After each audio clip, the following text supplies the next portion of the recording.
आज एक ऐसे आदमी की कहानी जो 3 बार मरकर फिर जिंदा हो गया। मैं सच कह रही हूँ, ऐसा इतिहास में हो चुका है।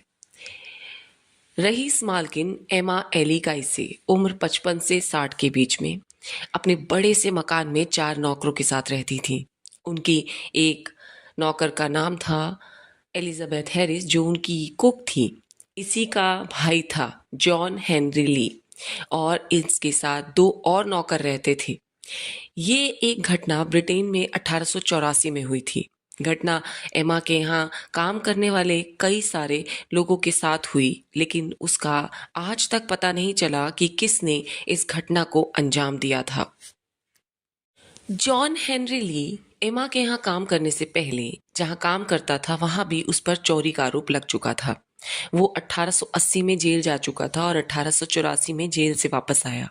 जेल से वापस आकर उसने कहा कि अब मुझे काम ढूंढना पड़ेगा, क्योंकि बिना काम के वो कैसे रहता। तो एलिजाबेथ, जो कि एमा के यहाँ पहले से ही कुक थी, उसने उसके बारे में एना से बात की और एमा ने उसे अपने पास पर रख लिया। सब कुछ ठीक जा रहा था। वो लगातार अपने काम में अच्छा कर रहा था, और फिर आती है 15 नवंबर 1884 की सुबह। लोगों को काइसे के घर से धुआं निकलते दिखता है। लोग फौरन पुलिस को फोन करते हैं। पुलिस आती है और जैसे ही वो घर में घुसती है तो देखती है कि ग्राउंड फ्लोर पर काइसे की लाश पड़ी है। काइसे का गला काटा गया था और सर पर घाव था। घर में हेनरी के अलावा कोई था नहीं। तो पुलिस ने जब उसका बयान लिया तो उसने कहा कि उसकी नींद धुएं की बदबू से खुली। वो नीचे आया, अपनी मालकिन को बचाने की पूरी कोशिश की, आग बुझाने की भी कोशिश की, लेकिन वो नहीं कर पाया। उतने में लोग आ गए और पुलिस को फोन करके पुलिस को भी बुला लिया। लाश को पोस्टमार्टम के लिए भेज दिया गया। तब तक उस घर के 3 और नौकर भी आ गए।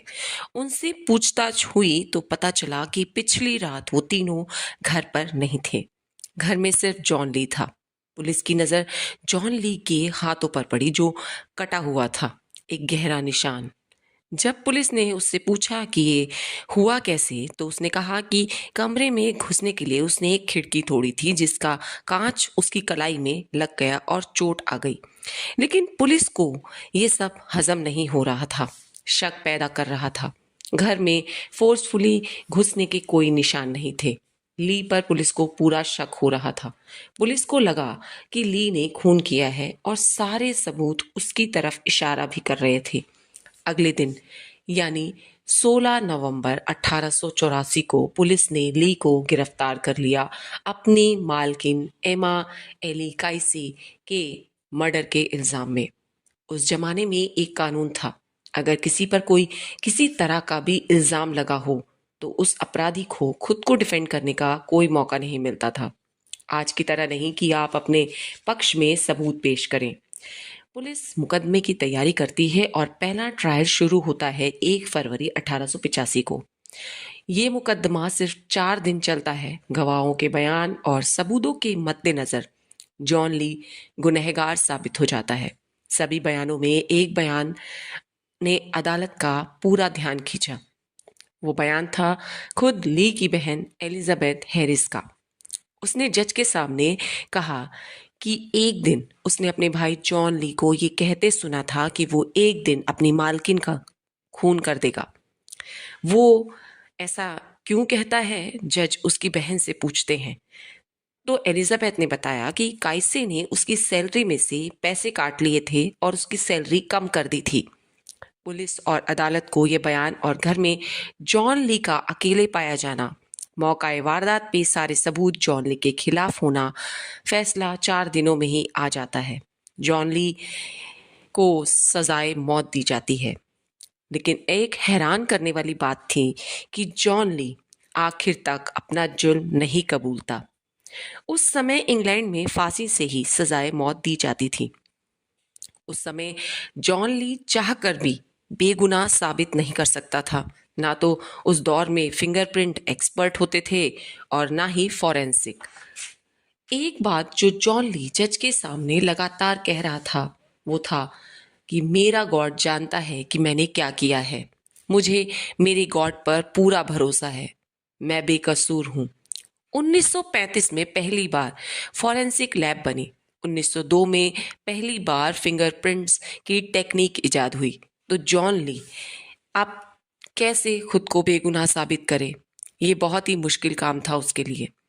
जज ने जॉन ली की फांसी की तारीख तय कर दी। वो तारीख थी 23 फरवरी 1885। सुबह फांसी का वक्त मुकर्रर कर दिया गया। मुकदमे के फैसले से 18 दिन बाद इसी बीच ये खबर आई कि जॉन ली की बहन, सौतेली बहन, गर्भवती है।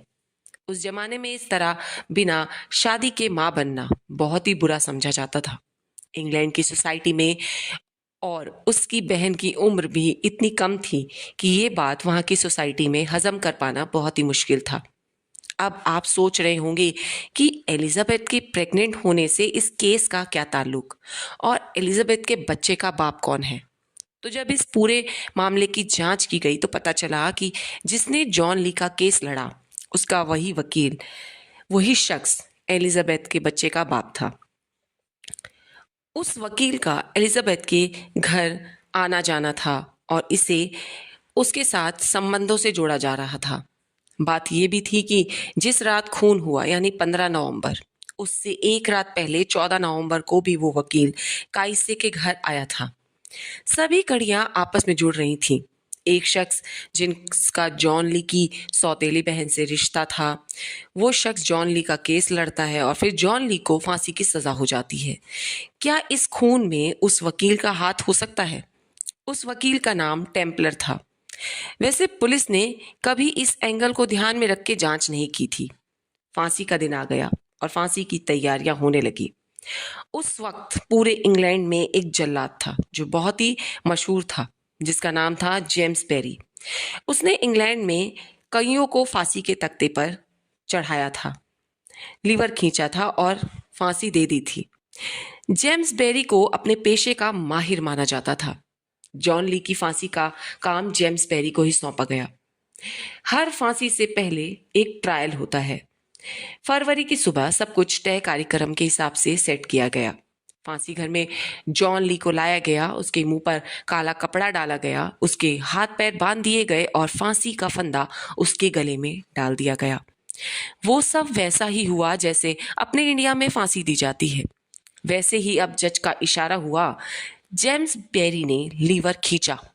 लीवर खींचते ही पैर के नीचे एक तख्ता होता है जो खुल जाता है, लेकिन जॉन ली के मामले में ऐसा बिल्कुल नहीं हुआ। जेम्स बेरी सन्न रह गया। उसने 3 से 4 बार लीवर खींचा लेकिन तख्ता नहीं खुला। फांसी में शरीर जब तक हवा में झूलेगा नहीं तब तक फांसी लगेगी कैसे? लेकिन यहाँ तो तख्ता ही नहीं खुला। ये सब देखकर फांसी घर हर आदमी परेशान, क्योंकि ऐसा कभी नहीं हुआ था। जब जेम्स बेरी ने अपना हाथ लीवर से हटाया और तख्ते की तरफ गया, फिर ये तय हुआ कि जॉन ली को पहले साइड हटाओ और तकनीकी सारे के सारे तरीके देखो कि क्या कमी रह गई कि ये तख्ता क्यों नहीं हटा। जॉन ली के हाथ पैर बंधे हुए थे और मुंह पर कपड़ा बदस्तूर जारी था। जब फांसी का ट्रायल हुआ था तो वो तख्ता खुल रहा था, लेकिन अब वो तख्ता नहीं खुल रहा। ट्रायल में फांसी से पहले उस बंदे के वजन के कद काठी का एक डमी बनाया जाता है जिससे फांसी दी जाती है, जिससे फांसी वाले दिन में अड़चन ना आए। जाहिर सी बात है, इस फांसी से पहले भी सब कुछ वैसा ही हुआ था। फौरन उस डमी को मंगवाया जाता है और जॉन ली अभी फर्श पे वैसे ही खड़ा है। चेहरे पर अभी भी काला कपड़ा है। डमी को उस फांसी के फंदे पर लटकाया जाता है। लीवर खींचा जाता है, तख्ता खुल जाता है, पुतला हवा में झूल रहा होता है। अब फिर से जॉन ली को फांसी के तख्ते पर लाया जाता है। फांसी का फंदा उसके गले में डाला जाता है। पहले की तरह ही लीवर खींचा जाता है, लेकिन तख्ता फिर से नहीं खुलता। तख्ता अभी भी डमी को फांसी लगाते हैं और खुल जाता है। तो वो फिर से क्यों नहीं खुला? ये एक बहुत बड़ा सवाल पैदा करने लगता है। अब जेम्स बेरी और परेशान। 8 से 10 बार लीवर खींचने के बाद भी तख्ता नहीं खुला। इस बार 6 मिनट गुजर गए। जॉन ली की फांसी पूरी नहीं हो पाई। फिर से उस फर्श पर खड़ा किया गया। जो प्रोसीजर फर्स्ट अटेम्प्ट में फॉलो किया गया था, सेम टू सेम फिर से फॉलो किया गया। डमी के साथ तख्ता इस बार फिर से खुल गया। जॉन ली को लाया गया, फांसी का फंदा उसके गले में डाला गया, लीवर खींचा गया। तख्ता दूसरी बार फिर नहीं खुला। पिछले 10 मिनट में जॉन ली को 2 बार फांसी पे लटका चुके थे, लेकिन दोनों बार तख्ता नहीं खुला। अब सारे के सारे फंदे फांसी घर में परेशान इंग्लैंड के इतिहास में कभी ऐसा नहीं हुआ था। जॉन ली की हालत ऐसी थी कि उसके हाथ पैर पूरी तरह कांप रहे थे, मुंह पर काला कपड़ा डला था, वो कुछ देख भी नहीं पा रहा था। इंग्लैंड के कानून में अगर फांसी के दौरान किसी तरह की तकनीकी खराबी या परेशानी आती है तो आपको कानून सिर्फ 3 कोशिशें करने की इजाज़त देता है। चौथी कोशिश आप नहीं कर सकते। तो कानून के अनुसार उन्होंने अब ये तीसरी कोशिश करने की ठान ली। उन्होंने सोचा कि उसे तीसरी बार मौत का फरमान दिया जाए, इसके बाद तो वो ट्राई कर नहीं सकते। जिस तरह पहली और दूसरी कोशिशों में प्रोसीजर फॉलो हुआ था, वही same to same procedure third attempt में भी फॉलो हुआ। लेकिन लीवर खींचा गया। इस बार भी लीवर खींचने के साथ तख्ता नहीं खुला।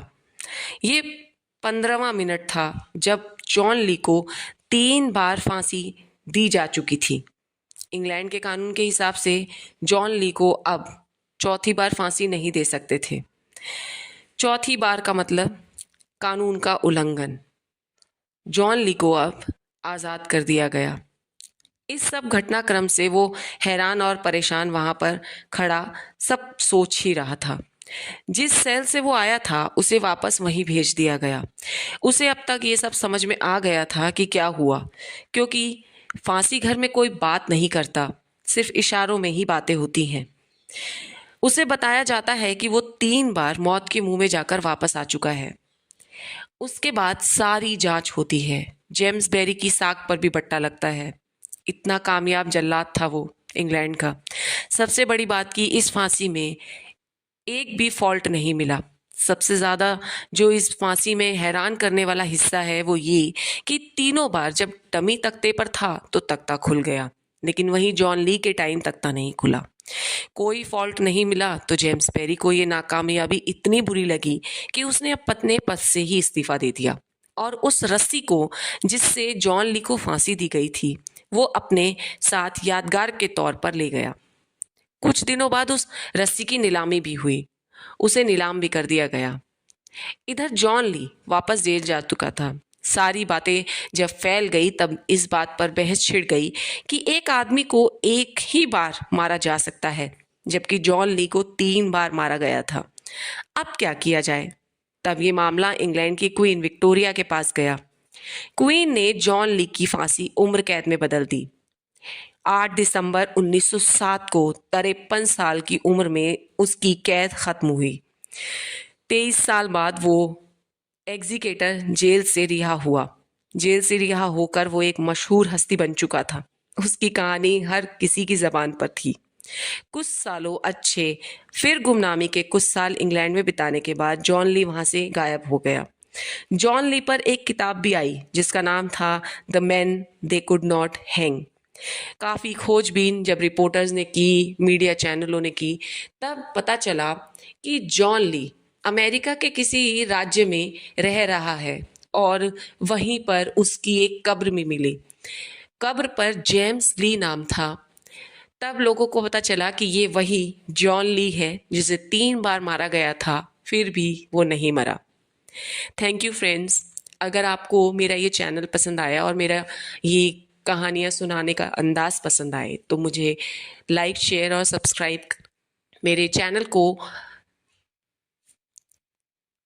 सपोर्ट करें। Thank you.